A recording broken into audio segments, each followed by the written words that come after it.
De la République du Burkina Faso, Mesdames et Messieurs les ministres, Monsieur le Secrétaire général de la CEDEAO, Mesdames et Messieurs,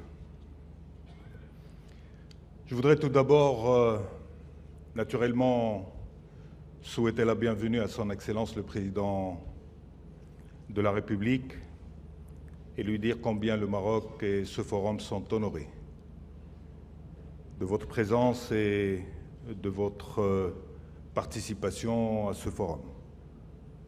Burkina Faso, un pays avec lequel le Maroc est lié par une profonde amitié. Mais au-delà de l'amitié, il y a la solidarité et il y a aussi le partage. Et la feuille de route qui nous unit est une feuille de route naturellement prometteuse sous votre leadership et le leadership de Sa Majesté et la détermination des différents acteurs, aussi bien publics que privés, sont là pour faire de sorte que cette nouvelle feuille de route qui nous unit puisse aller avec le rythme souhaité et avec les résultats recherchés. Je voudrais rendre un grand hommage aussi au président Ktani, à la SNI et à tous ceux qui ont œuvré pour que ce forum devienne ce qu'il est aujourd'hui. Un forum qui incarne la nouvelle Afrique, un forum qui incarne le dynamisme de l'Afrique et un forum qui incarne aussi l'ambition de l'Afrique.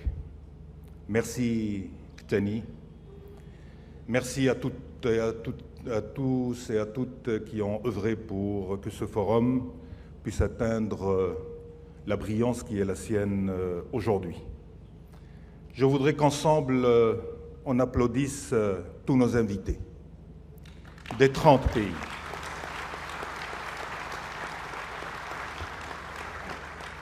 Qui ont répondu naturellement présents à cette invitation, mais qui, à travers leur présence, leur implication, leur détermination, traduisent ce qu'est l'Afrique d'aujourd'hui.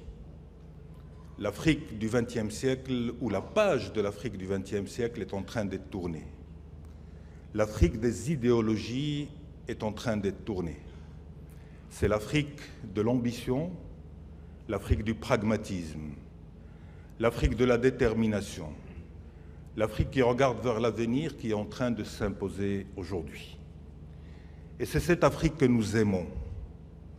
Et c'est cette Afrique qui donne toute cette énergie et cette ambition à Sa Majesté le Roi, avec une vision d'une Afrique qui croit en ses capacités, une Afrique décomplexée, une Afrique solidaire, une Afrique de partage, mais une Afrique capable d'inscrire son nom et de s'imposer dans les mutations que le monde est en train de vivre aujourd'hui. C'est un monde impitoyable. Et ce monde écrasera les faibles. Et ce monde, on ne peut relever ces défis. Et l'Afrique ne peut relever ces défis que si elle comprenne qu'elle ne peut compter que sur elle-même, qu'elle doit faire confiance à ses compétences et faire confiance à ses capacités. Cette Afrique-là, c'est cette Afrique gagnante. Et le retour du Maroc dans sa famille institutionnelle n'est pas le fruit d'un calcul de contexte ou lié à une quelconque raison, telle que souvent j'ai lu par-ci et par-là. Le retour du Maroc dans sa famille institutionnelle est accompagné de convictions, accompagné d'une vision pour l'Afrique, pour le rôle de l'Afrique et pour le rôle de l'institution africaine dans la consolidation d'un positionnement indispensable et incontournable d'une Afrique confiante et une Afrique agissante. Il faut agir. Parce que les défis sont multiples. Vous en avez énuméré plusieurs. Naturellement, le défi de la sécurité, de la stabilité, le défi de l'extrémisme, le défi de la pauvreté, le défi démographique, le défi de la croissance. Les défis sont multiples. Mais ces défis-là sont une opportunité. Un problème est une opportunité de progrès. Et les défis sont une opportunité de progrès.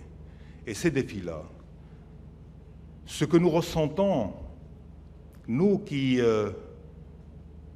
grâce à le dynamisme et l'engagement de Sa Majesté,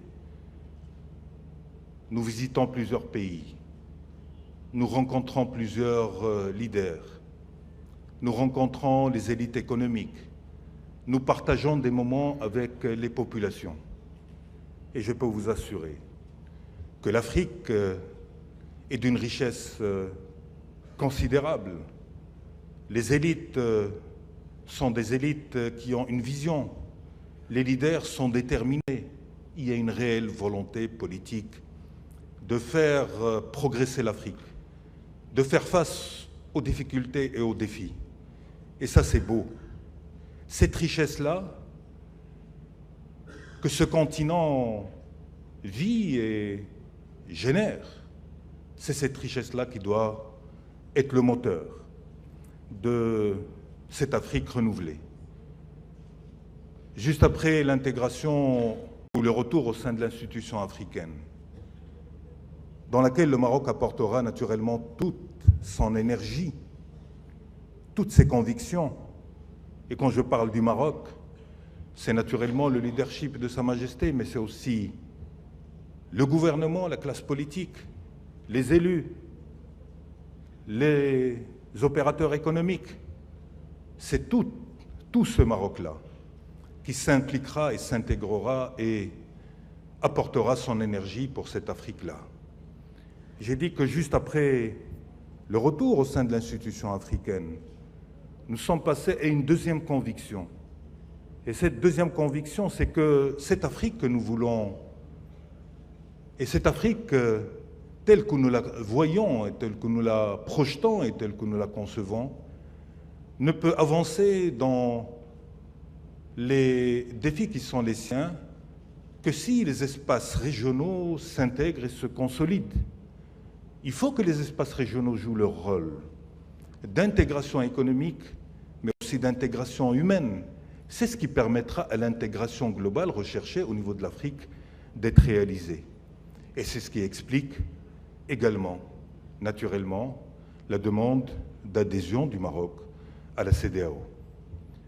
Un espace avec lequel nous partageons non seulement l'histoire, et elle est là, mais nous partageons également plusieurs choses et qui ont été concrétisées sur le terrain à travers des présences, des partages, mais également des accords, à travers une présence également des opérateurs économiques et leur implication dans la dynamique de développement des pays de la CEDEAO.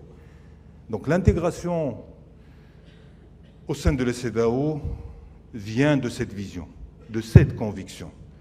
Et nous n'avons strictement aucun doute que dans le cadre de cet espace-là, avec nos frères et les 15 pays qui constituent cet espace-là, nous allons pouvoir donner et contribuer à cette impulsion nouvelle, forte, indispensable, parce que c'est un des espaces modèles au sein de l'Afrique. La croissance inclusive. Il ne peut y avoir en Afrique autre croissance qu'une croissance inclusive. C'est l'inclusion qui permettra au rythme d'avancer et de s'accélérer. Et les modèles tels qu'ils sont conçus, et je ne dis pas qu'il y a un modèle de développement, il y a plusieurs modèles qui sont adaptés aux réalités de chaque pays, aux priorités de chaque pays. Ces modèles de développement en Afrique, avec naturellement cette notion de partage, mais derrière de conviction politique.